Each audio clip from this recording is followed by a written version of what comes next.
नमस्कार, मैं डॉक्टर मंजू भार्गवी भार्गवी सिंफो में आप सभी का हार्दिक स्वागत करती हूँ। आज मैं आप लोगों को तुम्हारे साथ रहकर कविता का सारांश सुनाने जा रही हूँ। उससे पहले हम लोग कविता को देखेंगे।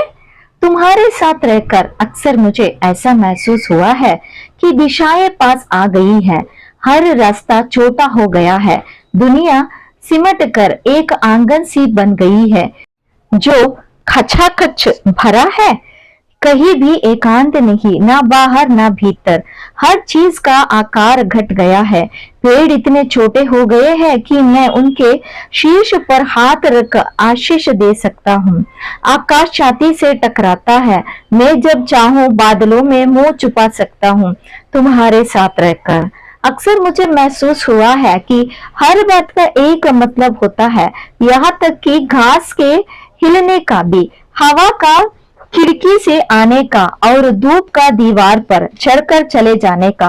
तुम्हारे साथ रहकर अक्सर मुझे लगा है कि हम असमर्थताओं से नहीं, संभावनाओं से घिरे हैं। हर दीवार में द्वार बन सकता है, हर द्वार से पूरा पहाड़ गुजर सकता है। शक्ति अगर सीमित है तो हर चीज अशक्ति भी है। बुझाइए अगर छोटी है तो सागर भी सिमटा हुआ है। सामर्थ्य केवल इच्छा का दूसरा नाम है। जीवन और मृत्यु के बीच जो भूमि है वह नियति की नहीं, मेरी है। कविता का भावार्थ ऐसा है।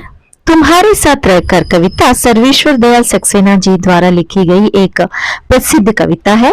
यह कविता एक सूनी नाव काव्य संग्रह से ली गई है।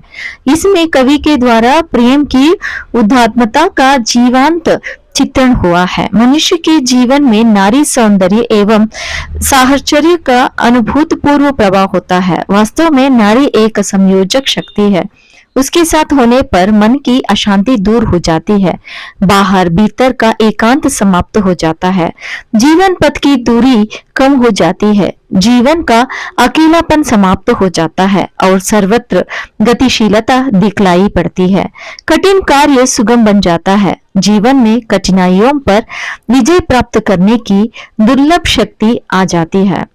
छोटी से छोटी अनुपम अर्थ प्रस्तुत करने लगती है।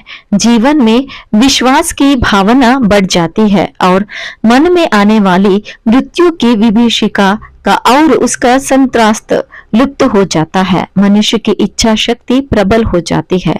संपूर्ण जीवन अर्थवान प्रतीत होता है और असमर्थनाएं भी संभावना में बदल जाती है।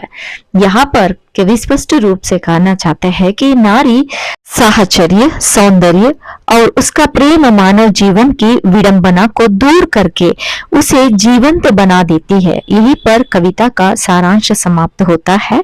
धन्यवाद।